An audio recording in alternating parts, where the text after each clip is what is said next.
So why are we redoing this? Because I don't understand how files work, apparently. Good morning, good afternoon, good evening, or good night, whatever time of day you are watching. This is the Big Roll Wrestling YouTube channel. I'm the storyteller Alex Braddock. Joining me as always, I have noted file expert Dylan Gilbert. And folks, we are making running jokes because we have filmed an entire video in 4 different sections doing exactly what we said we were going to do, and then 2 files disappear. Magically. If you don't know what we're talking about, you probably don't because the video hasn't come out yet.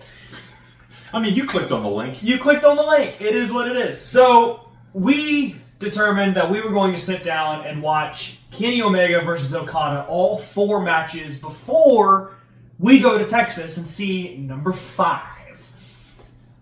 And we did that. We sat down and we watched the first Wrestle Kingdom match, 45 minutes. Dominion 2017. 60 minutes. 60-minute time limit draw. We'll talk about all of these in a future now. The very short G1 climax. Short G1. 25. Because we definitely got everything out of order, so it's fine. So here's what we got. We, in present, are going to talk about Wrestle Kingdom 11, not 14. Nope. 11. And Dominion 2017. And then past Alex and Dylan are going to talk about the G1 match and Dominion 2018, which was the 65-minute best 2 out of 3 falls. We are just giving you the heads up because if it seems slightly disconnected, you know why. Because we definitely flowed everything in files, and now we are going back and doing the first 2 after we've done 3 and 4. So, without further ado, Dylan, Wrestle Kingdom 11. Holy crap! Yeah, what a match. I remember this. So, of course, this is the kickoff to it all. Kenny Omega wins the G1 26, which was 2016 or 17. And they're saying, he's the first Gaijin to win it. The first, outsider not from Japan. Right. Canadian Kenny Omega. Yeah. The first one to pull it off. So you're already kind of starting to see, they're sowing the seeds of, you've got the tradition and you've got this new blood. Yeah. At this point, I remember them saying Okada 6 months in to his 4th reign at this point, which he had held for a collective 18 months.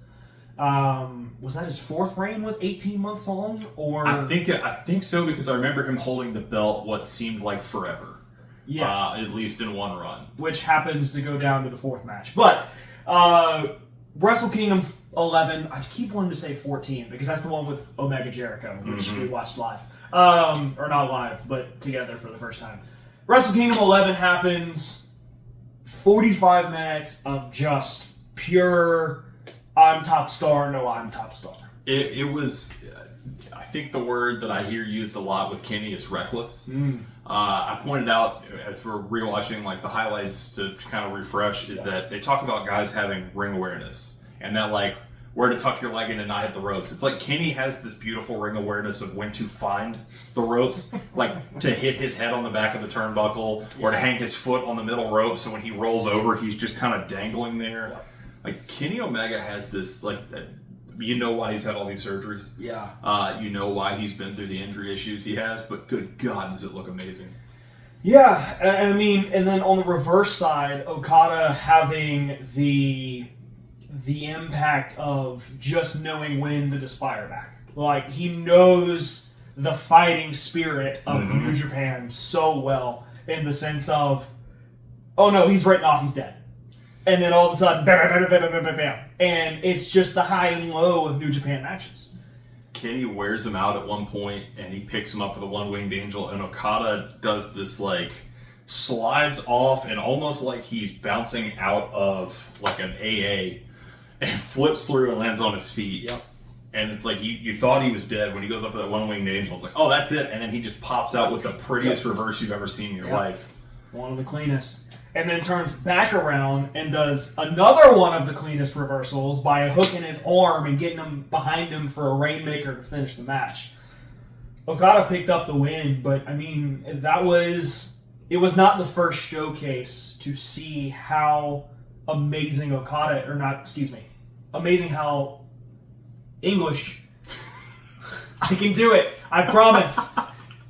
The great time to see how amazing Omega is. It was not his first showcase of that, but this was the first time everyone had their eyes on New Japan. Yes. Because it was this changing of tradition of, oh, well, hold on, he's not American, he's Canadian, but he's a guy from Western Hemisphere, so us, is that right? I can do my directions. Our side of the world. Yeah, right. So everyone stayed glued. At this point, Cody is even coming in at this point in time and kind of blending in the situations. So they presented, like in the video package, it's almost like a battle for the soul of New Japan. Yeah. Because like on one side you've got Okada, who's establishing himself as potentially the next ace at this point. Yep. And you've got Kenny and the Bullet Club, and they're coming in and they're dumping tradition smooth on its head. Yep. And it's just these two contrasting, like, I guess, ideologies. Yeah. And it makes for just an amazing feud. Yeah. And then just everyone knows, if you don't know, I'm a fan of small details. So having it pointed out to me before going into the Dominion match, this Wrestle Kingdom match, Kenny wears down the midsection. You sit there and watch a lot of the back being attacked, but you don't focus on all the midsection bits. But the small detail, that was a small detail that you kind of pick up on through wrestling, and it's to work the whole point of you don't want him to kick out. Yeah. So you work down the midsection so that his abs and his core is just in pain the entire time you're wrapped up, and he has to hurt himself even more to kick out. Yep. But the small details that I picked up on was as soon as there's a kick out, Okada's here. So he even emphasizes the pain that he, like, a kick out, crap my abs, just that kind of stuff. So all in all, fantastic match. If you didn't know, I believe that was the first 6-star Meltzer match. Yeah. Smooth on, and there's so much more to talk about in this match, but we have to move on to what is the 7-star, I believe. Yeah, I think it has to be. I mean, I think that was it. One of the Dominion matches was 7-star, but the second match between the two, the rematch that they tease as soon as the first match ends, Kenny goes into press and goes, "I know I can beat you. Give me a little bit and I'll beat you. I'll put my life on the line if it has to be that way." And this is the 60-minute draw. Yeah. This is impact after impact, and if I can quote Redacted, it's just taking someone's neck and beating the ever-loving out of it. It really, I mean, they talked about it at least some in the match before, but Kenny's recklessness, because like they're showing this, like, I know I can beat Okada, but it's if you're trying to out technician the technician, it's not going to happen. So you have to be kind of wiry and kind of a little bit outside of the box, and I think Kenny does that in scores in this match. Like, he starts doing it the match before, I mean, like Snapdragons off the top and stuff like that, but in this match you're watching, one of the wildest table spots you've ever seen. I mean, there's so many moments that Kenny does that just, you can tell it is putting his body entirely on the line to prove that he is the better wrestler. Absolutely.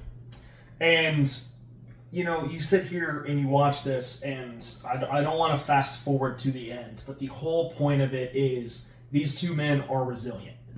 It doesn't matter what ends up happening. The story of the first match where Kenny can never hit the one-winged angel, and then going into this second match, and I believe he hits it once and then not able to hit it again. Well, he hits it once, and it still has never been kicked out of because he hits it. Yeah. And Okada has just enough to like hook the leg over and tap the rope. And it's not even a kick out. It's just he just kind of lazily drops his leg over and hits that rope and breaks the pin. And it's more of a it's not the first time that it happened, but my mind immediately goes to Neville / Pac versus Seth Rollins, where Neville hits that red arrow and hooks Rollins so deep that Rollins just has to move his foot an inch, and it's a rope break. It was more of that kind of situation where Kenny hits it, hooks him, and it's an inch worth of distance away from a rope, to the point that you almost think that Kenny just screwed it for himself because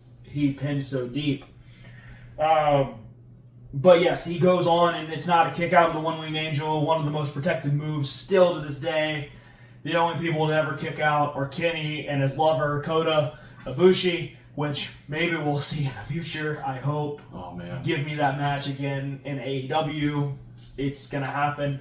One of my favorite moments in that match, we keep talking about the resiliency. And how they just keep kicking out, they keep finding a way, they keep reversing, and then finally, one of the most perfect moments in wrestling history to me, Okada wraps Kenny up, shoots him out for that, Rainmaker, and as he pulls back in, Kenny just drops. Mm-hmm. And Okada loads up so hard, he just goes flying smooth over top of him. And because he loaded up so much, he's down and out too. Right. I think that's right at the end. Because he lands all like shoulders and neck because he was about to put his whole body into Kenny. Yep. And because they're so worn out toward the end of this just absolute war, Kenny just drops to his knees lifeless. And Okada goes down and both men just lay out. And it's the most perfect, reversal by literally not being able to stand. Yeah. He saved himself from losing the match by essentially passing out. Yeah. It was perfect, man. Just perfect. That helps me be reminded of the finish because once again we're doing this way after. The finish being not the one-winged angel, the Rainmaker. He hooks him, he spins him, he kills Kenny. Kenny is down and out, Okada is down and out, and then the countdown starts to happen where Okada is crawling and crawling and crawling. It doesn't even get to Kenny. There is no pinfall that is interrupted by the time. Okada doesn't even get to Kenny before the time when it happens. Well, you're talking about small details. My favorite small detail of that is so many times we have seen in wrestling the time limit thing now, especially like AEW has done it a lot. Yeah. And I like it. Some people hate it, whatever. Yeah. But when you get the 1, 2, bing, or you'll get a moment like you've got guys cinched in and then the bell rings. Yep. Okada's 5 feet away. Yeah. And Okada's crawling for his life, and the shot that they get, perfectly shot, was looking straight across, and you're watching Okada reaching forward, and he's crawling forward, and that bell rings, and his hands just drop. Yeah. And you just see the life leave his eyes. I had him because he knows he's staring down trying to get to Kenny, and Kenny's looking at the lights. Kenny's out. Yep.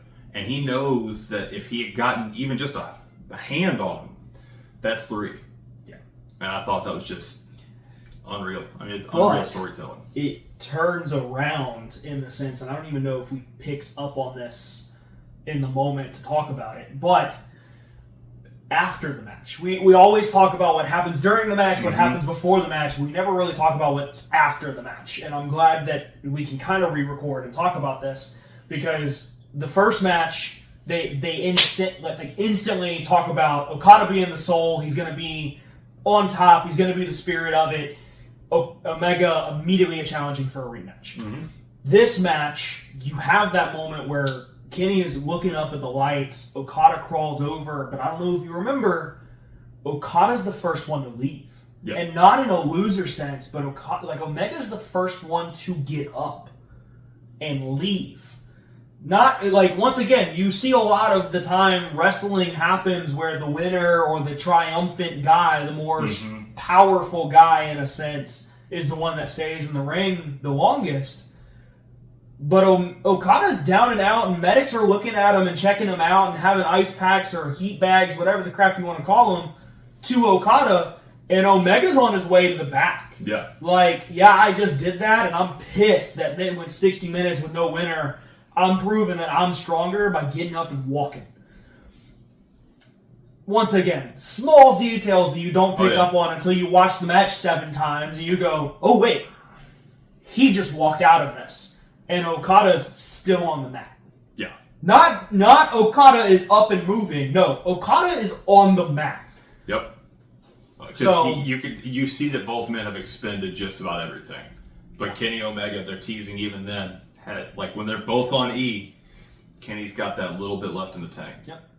And what is great, knowing that now that we've watched the third match, what's great is that they do go into that third match hot.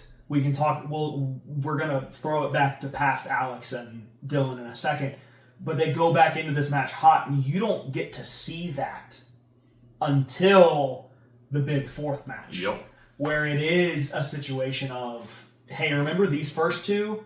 We kind of teased it in this third one, but it's because we really didn't think this third one was going to happen. So here's really the real third one, which is the fourth one. So and the tease that Omega gives going into the fourth, where he says like it's bold of him to challenge me to a 2 out of 3 falls match when he knows I have better cardio. Yeah. It's like, okay. Yeah. Okay, Kenny. Because he proves it in the second one. He proves it. So, anyway, without further ado, we're going to do magical time travel, timey-wimey stuff. And it's going to act like we've talked about the first two that, once again, life happens. Files get deleted. It is what it is. And we're now sitting here, we're happy to re-record it. And we're happy that we're able to, if I can quote myself from before offline, waste the time to re-record. So, without further ado, past Alex, past Dylan. Yeah, exactly. Kenny Okada, the G1 27, I believe is what they said. It was the G1 in 2017 in the B Block Finals. This is before Omega goes and challenges Naito in the finals for the big G1. Dude. I mean, it's like they took their last two matches and just speed ran through. It was just bang, bang, bang, bang, bang. And boy, was it great. It's a solid match put together. The story being told that Okada had all of his neck injuries during the tournament, and Omega centering on those neck injuries, all the moves and Germans to dragons to drop kicks and V triggers. It just, the whole point of it targeting the neck and the head of Okada. Yeah. For the 27 minutes, I think, is when it ran. 20-something minutes. Once again, D said it best. Speed ran 2 of their previous matches. Their previous matches 45 and 60 minutes, and they told the story of just, hey, look at how we're great in this business. Well, I mean, elimination match in the G1, it being a block final and everything, like, you have to give it all to get to that next level. Yeah. And so, I mean, they absolutely murder each other. Right. There's a couple points where, like, strikes connect, and it's like, I'm not sure if they're selling or if they're actually knocked out. Like, some of them were some hard-hitting strikes. There's a point where Okada goes for a drop kick, and you watch both of his boots hit the underside of Kenny's chin, and his head just snaps back. And I'm like, that could have been a murder. It is my favorite thing watching Okada drop kicks, but it is also my favorite thing to watch someone going full speed off of a rope and eating a drop kick.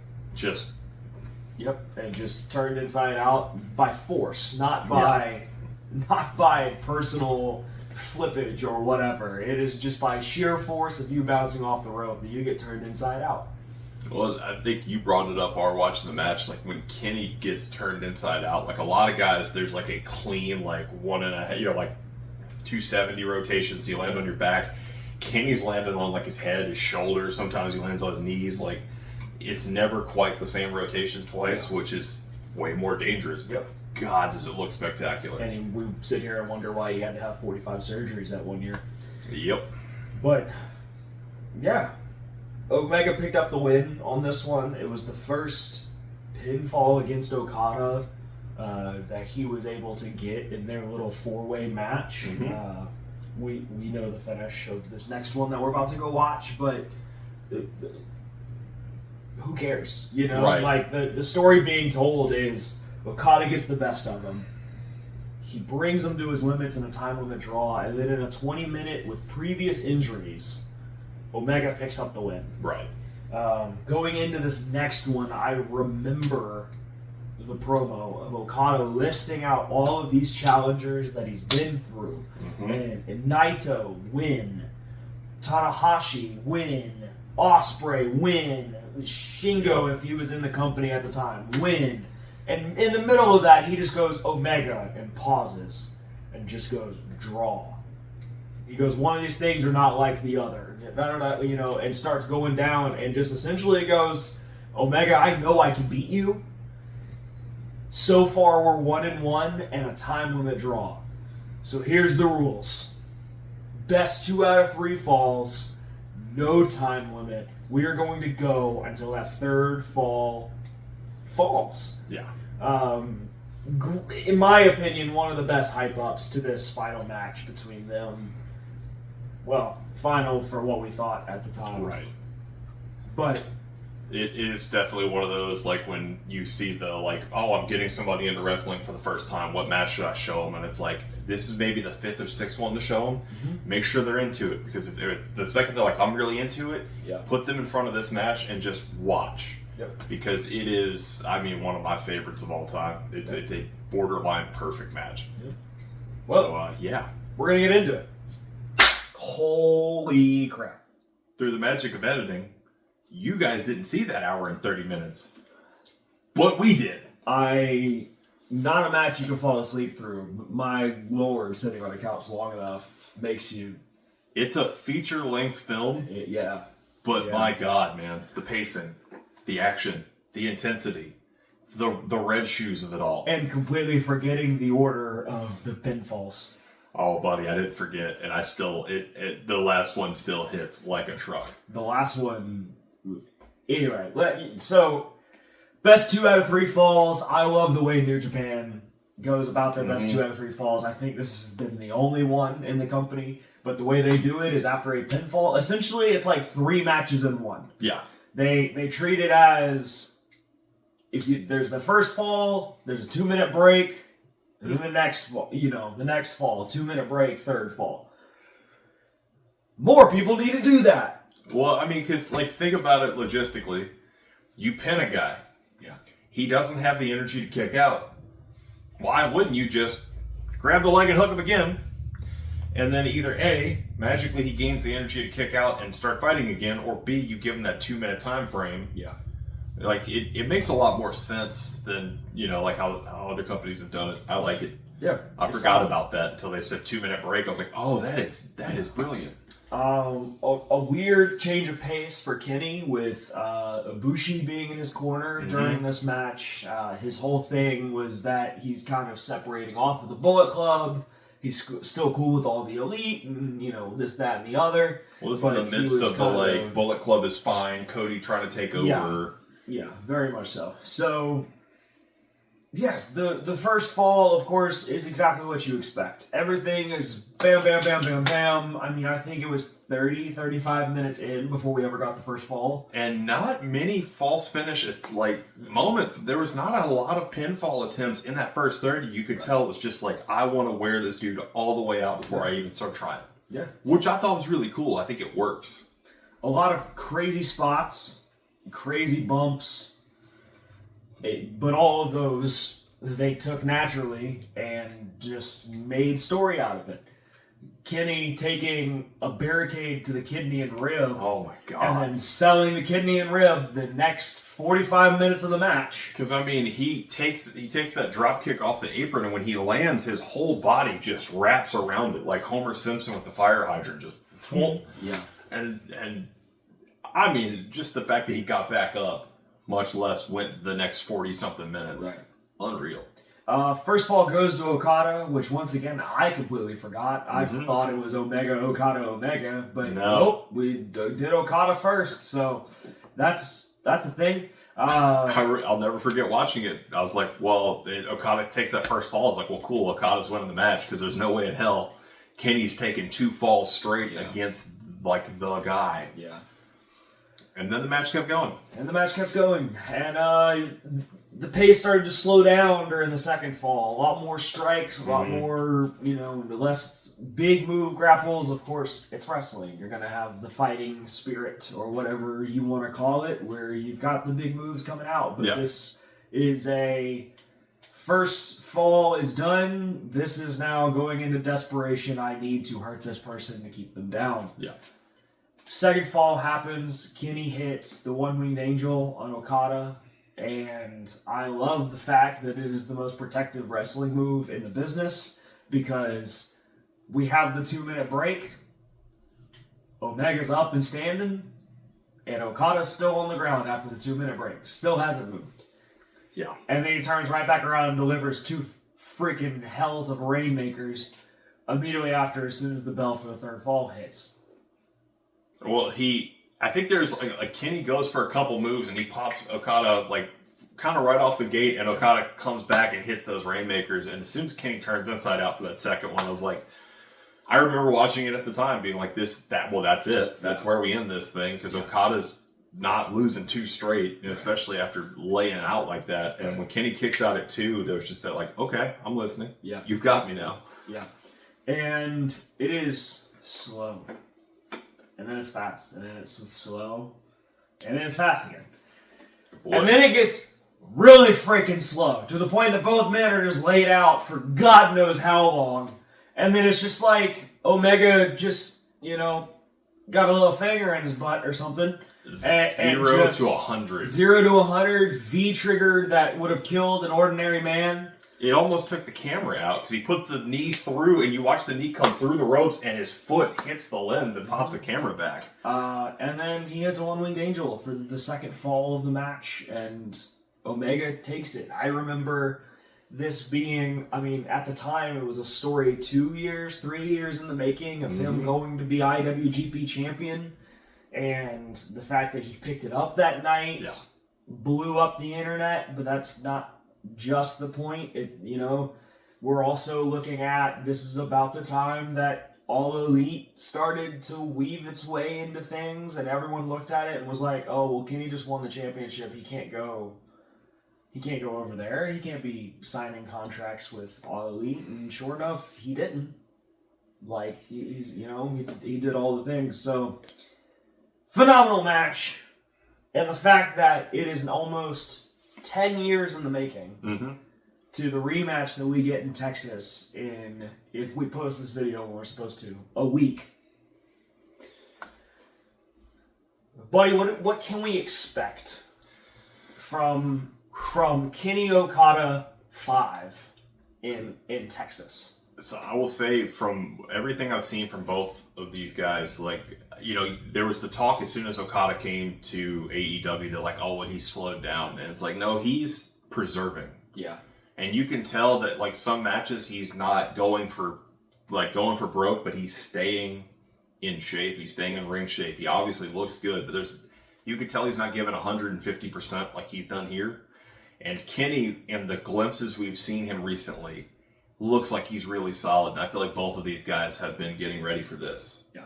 And both of these guys they have a chance to absolutely just bring the building down in Texas. But I think Kenny wins. Yeah. I don't see Okada winning. That is my side of things. I don't even, in my headspace, it's not even like Kenny wins. Yes, at the end of the day, if Okada doesn't win, therefore Kenny wins. But I do not see Okada winning, especially with this build-up for the diverticulitis and the 17 blood pellets in the mouth and all of this other stuff. But I do want to point out something that I think will be a massively interesting part of this match. 1 through 4 has been all Japan. Number 5 is going to be American soil. It's going to be American-style wrestling. Sure, you're going to have your New Japan spots. Oh, yeah. You're going to have your callbacks to the 4. But at the end of the day, they are working a completely different crowd. And I personally find that so very interesting, where you go from 4 matches in front of a Japanese crowd, and you go, hey, remember all those things that we did? First off, they're going to want it because of the nostalgia kick.